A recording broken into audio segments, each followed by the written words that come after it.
Hello, hello, everyone. Welcome to Inkwell Beach, and please grab a seat. It is my incredible honor to introduce our next panelists. I'd like to welcome to the stage Maureen Burns from Bain & Company, James from Swayable, Barbara from Insider Inc., and Dr. Marcus from the University of Michigan. They're not. There it is. All right, Here we cool. go. Yay. This makes me feel more like the talk show host I've always aspired to be. Thank you so much. I'm so glad to see the rosé is already flowing, so we're not standing between you and cocktail hour. I am so excited to be here with this esteemed panel, and I'm going to let them give brief introductions. But first, I'm Maureen Burns. I'm a senior partner at Bain & Company. I'm also the author of a book called Winning on Purpose. The book's idea is that the primary purpose of companies is to enrich the lives of those it serves. And so as we talk about trust in AI, it's a topic very near and dear to my heart. James?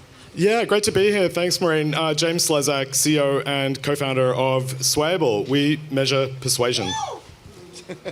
Hello, everyone.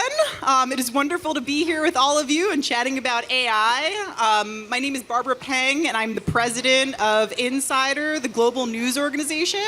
I'm very excited to be chatting about AI with you. Yeah. Hi, my name is Marcus Collins. I am a marketing professor at the Ross School of Business, University of Michigan, and the author of the best-selling book For the Culture. Awesome. Thank you all.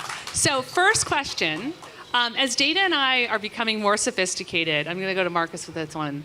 Will human judgment be replaced? I think no. The more sophisticated the data becomes, it allows us to see a broader aperture of the world, but it's still at a macro level. And if we want to understand people, it's going to take intimacy. And I think that's kind of a problem that we have with data, is that we mistake information for intimacy, but those two things aren't analogous. So the AI would allow us to get closer, but for us to understand the nuances that make us tick, the idiosyncratic things that make us who we are, those quirks that make us who we are, that requires human intimacy. And I think the AI won't get close, at least no time in the near term. So it's a great point, and it brings up the idea that, you know, as this becomes so much more prevalent, as AI becomes more prevalent, how does that increase the need for trusted platforms and sources? James, do you want to take that? Yeah, I mean, I think it's a great consequence. You know, people are worried if it's easier to do incredible analysis, if it's easier to generate text, poems, you get more of it. Of course, that's true. And I think that what that means is that you have to trust the source. And if you're either doing reporting or you're generating data, you're going to have to ask the question, where's it coming from, and how do I know this institution shares the values that I do, and I can trust that what I'm getting from it actually is what I need.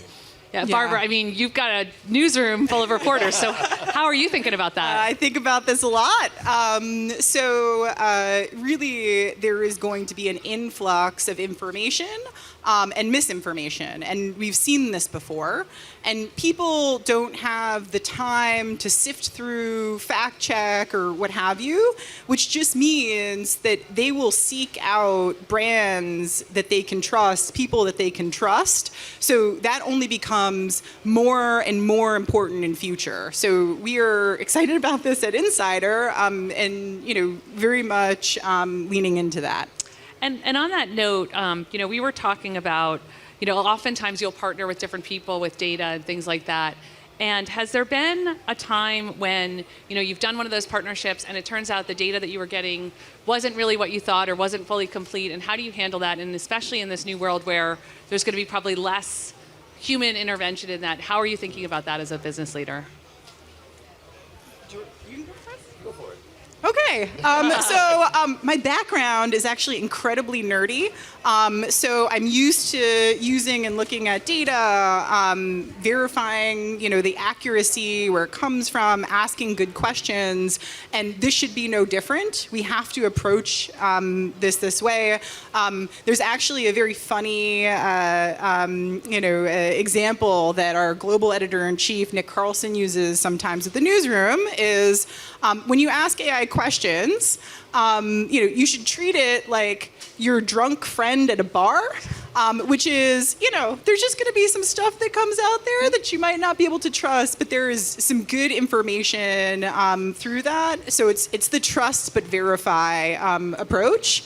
I think it's really important to remember that, and remember that that's part of ChatGPT, AI, and what have you. So we should be thinking about it as the folks we're meeting at the bar at Cannes. I think it's a really good point, though. It's a good stimulus, right? It's a good kind of jumping off point. I mean, you see creators use it as, I have this idea, give me some inputs that I can use to sort of flush it out. It's like the Jay-Z lyric, you made a hot line, I made a hot song, right? So it's like, it provides good stimuli, but it's required for the creator, the writer, the creative director, the copywriter, the art director, to be able to extract that and give it meaning. And it's a great point, Marcus, and you've spent a lot of time in your life with creators. Can you talk about just what this means for them from just a creativity standpoint, as you touched on, but also a compensation standpoint and an intellectual property standpoint? So just like all new technology is going to require new legislation, right? Like when the internet came out, it required new legislation when it comes to IP, who really owns it, who has a right to it, and who can distribute it. So that needs to happen, and that discourse is going to take place for sure. But I think that just like all technology, which at its core is a man-made means to extend human behavior, that technology is meant to help us get better at a thing. And I think there is a bit of like purity that we think about creative and say, is it really? Are you really the writer if it came from AI? And it's like, well, like people who made music using beat machines, drummers were like, you're not a real drummer. That's not a real beat. And hip hop, which I'm a part of that culture of consumption, like it's all about taking sources that already exist and reworking it and refashioning it. And you mean to tell me like Q-Tip isn't a real musician or isn't a real producer? So I think that like we have to remove a little bit of the purity of creativity and think about these catalysts as one step forward to help us extend human behavior. Oh, that's great. I love that analogy. And James, shifting gears a little bit, you measure the impact of storytelling, right? So that's what you do. And do you think how is AI going to change that? Change both? I think I'll ask two questions. Change storytelling, and then also change how we measure it. Well, we're really excited about what it can do, as Marcus was saying, and Barbara, to support the process of creativity. I think there's a lot of fear that it will replace it. But I think any technology makes people with great ideas able to execute those ideas in greater volume and more easily. So I think for a start we get more ideas, and when we're the folks testing and proving the impact of them, I think the reason that's exciting is you can take more risks. If you've got to make one thing and it takes a long time, you're not going to take as many risks. But we've all had crazy ideas and wondered, would they fly? Would they lift consumer, intent? So now there's a chance to do that more easily. Try it out. Of course, we tested, so we can prove some ideas will work, some won't. So I'm excited about that. On the Swable side, we're also immediately using AI not to replace human judgment or input, but actually to draw more judgment and more feedback from people. So some of the most exciting experiments at Swable right now are using some of these interactive techniques that the chatbots now and the LLMs, large language models, can support to just ask consumers more questions. At the end of the day, we're talking to thousands of them very quickly, and using that to understand how the creative works. So now when they say it doesn't, or it does, they like it, they don't like it, we can say, hey, why? Or you said this, what did you mean by that? And we get this richer information from the consumer. So it's not replacing it, it's getting more of it. Yeah, it's interesting. I think as I've observed over the week, there's this confluence of AI, trust, customer connection, creator content that's all coming together. And the one thing that seems true is the closer you are to customers, that's the only way to navigate this, right? I mean, it's the only way to make it through. And I had an article a few years ago titled, Will the Bots Love Your Customers? And I think that, one of the big imperatives is like, how do we create customer-loving bots, right? And so I think what you're describing is something that Swable can help with. I think it's such a good point you're making there, that ultimately, like we ask the question, who needs humans? Like we need them, us, to make meaning. Mm-hmm. I mean, ultimately, it requires a certain level of intimacy to understand that for some, a cow is leather, for others it's a deity, and for some it's dinner. Well, which one is it? It depends on the person and your ability to extract meaning from it. And I don't, at least not in our current time, today, or even in the near future, will AI get us there? It'll get us closer, right? I mean, James is making a business off of that very thing, getting us much, much closer, but it still requires us as the instrument to translate meaning, which we would call insights. Yeah, and it's a great point, and it makes me think, Barbara, of something you were talking to me about, which was, in the newsroom, you could run away from this, and you could say, no AI, no innovation, or you could embrace it in the right way. And how are you thinking about it? Oh yeah, this is, so I actually saw some survey data in the last month where it asked folks, are you excited about AI? Are you afraid of AI? And it was about a third of people said that they were afraid, and about 50% said they were both afraid and excited. And you really think about AI and, companies that are afraid of innovation or what's new, they're not here anymore. It's the companies that embrace innovation, who embrace change, who embrace the future, that not only succeed, but that they thrive. So at Insider, very much in our DNA and how we grow and how we move forward. So specifically for the newsroom, what I love is it's easy for a creator to be very afraid of something that might displace them. It can do my job. But our global editor-in-chief of Insider, what he did was he just utilized ChatGPT every day, figured out what it could help him with, what it could help our journalists with, and he went out there and he said, hey, this thing is great. It helps me do my job faster and better, and here's how I used it, and I want you to try too. And what's really important about that is it was an extension for them, meaning our journalists could spend their time on the highest value use of it, and then use it for things that they shouldn't be spending their time on, or shortcutting things or what have you. So it very much has been a tool for journalists, a tool for creators, and something that really drives efficiency. Yeah. I mean, if you look at the Greek philosophers argued that the written word was going to make people dumb. Like, we've always been afraid of technology because new is hard, change is hard. But to Barbara's point, like, they help us do more. Yeah. Yes, and I would also add too that it's a really great skill and rare and important skill to have, to know how to utilize ChatGPT and AI. It's something that the people who are embracing it will be able to use that tool and take creation and what they're doing to next levels.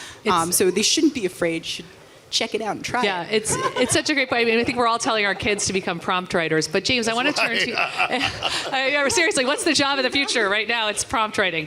But James, I want to turn to you on that point because so much of this does go back to values and trust. Because this technology is only as good as the humans that are ultimately in control of it, right?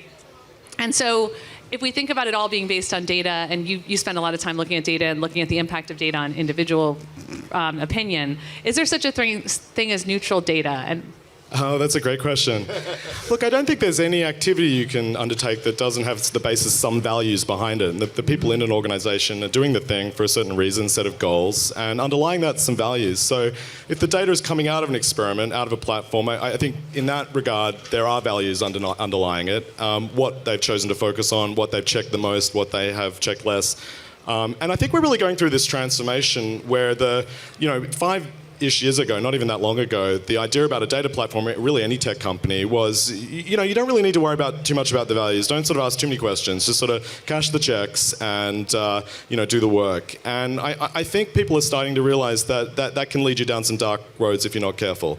That a media organization, a media distributing platform or a data platform really has to say what it's about. Why is it there? Will it do anything? Will anything get posted or not? And I think if you've got answers to those questions, those answers are your values, and people should ask for them.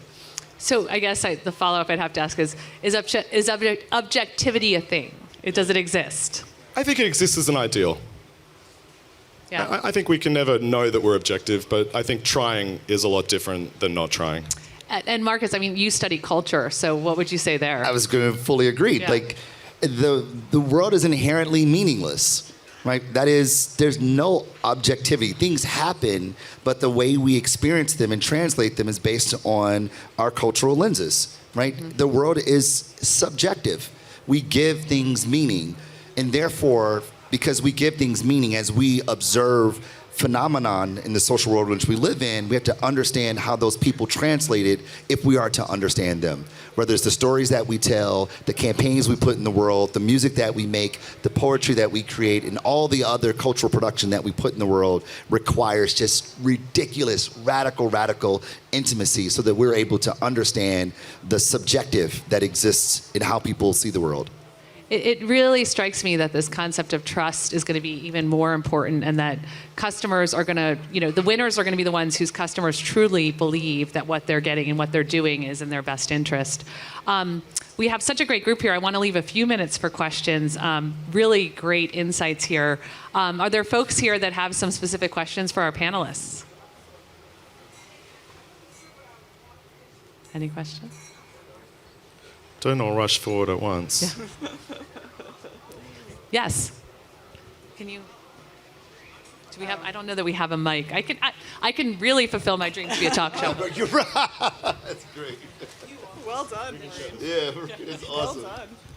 Hello. Okay, you can hear me. Hi. This is mainly for Dr. Marcus, but I really do want to hear everyone's point of view.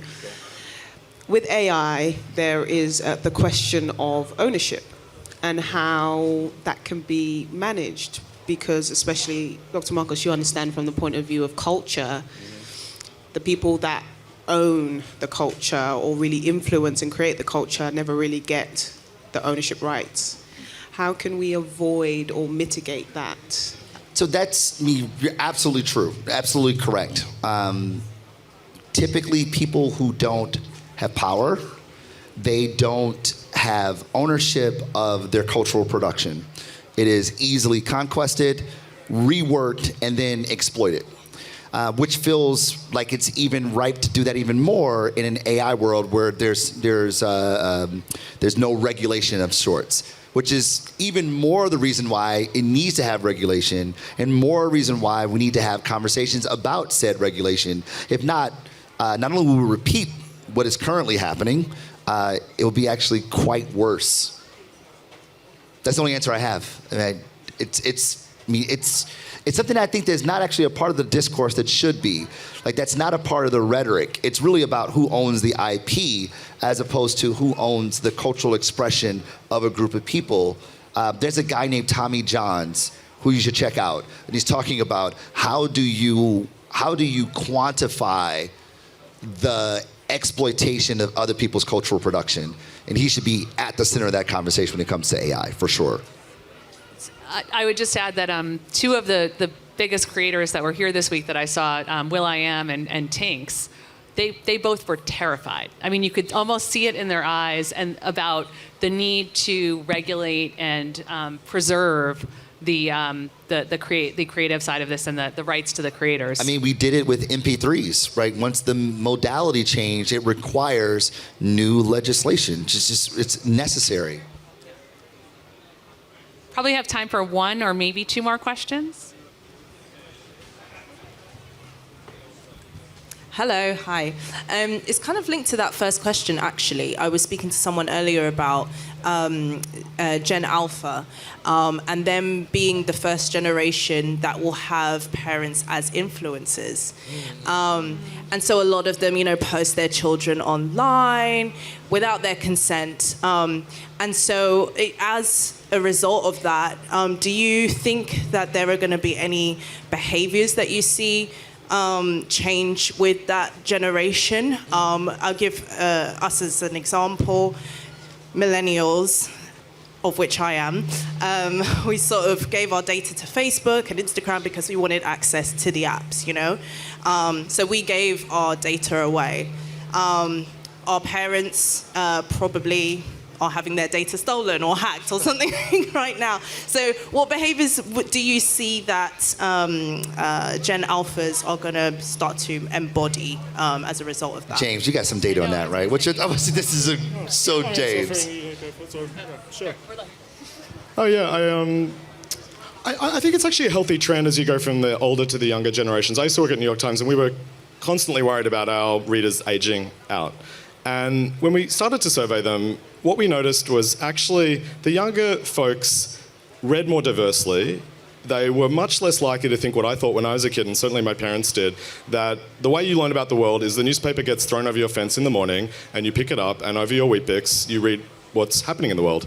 And younger millennials, Gen Z, the later generations, never think that way. When you're in a kind of an older, media company, I think that may look like a sort of a competition for your share of mind. But I think as a society, it's a healthier way to think about diverse perspectives. You probably don't know what's going on unless you've heard from a few different views of the world. And I think that continues. And I think the influencer sort of, content sort of world is really a more authentic way of contributing to that broader ecosystem of a healthier, diverser set of things to read and watch. Probably one more question. Handy, gotta get on the job. Do we get the mic? Thanks. So this, I'll share with you an experience that I had recently to try and turn it into a question.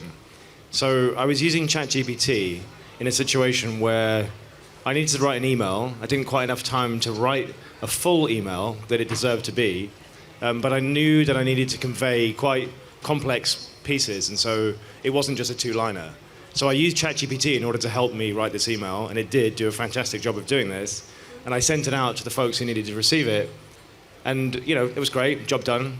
Later on in that same day, somebody sent me a very verbose email, which I didn't have time to process, so I asked ChatGPT to summarize this for me.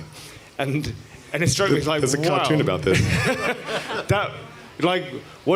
I guess what it did was it called into question this existing paradigm of the effort taken to write a full point of view, a developed point of view for somebody to consume, because you've given it the respect of time or something of that ilk. I'm not really sure what it is, but it put that in the spotlight for me, and I thought it was kind of interesting. So is this... I feel like that paradigm isn't being talked about enough, and I'm kind of interested how you feel about it. Yeah. So, this is loud. So, first off, well done. You are utilizing ChatGPT in a way that is making things easier and faster. I think it's just very clear at this point that ChatGPT, AI, is going to revolutionize and completely change the way we take in information, we share information, back and forth, and really seek information out. So I would just say that what you've done, it will continue to iterate over time and evolve to the point where it's incredibly efficient to get whatever information that you're trying to get out there and then get something back. I think it all also, hopefully, this is the hope for all of us, that allows us to spend time on the things that are more meaningful, and spend time, seeking out the information that is more, of depth, of expertise in different areas, and it will kind of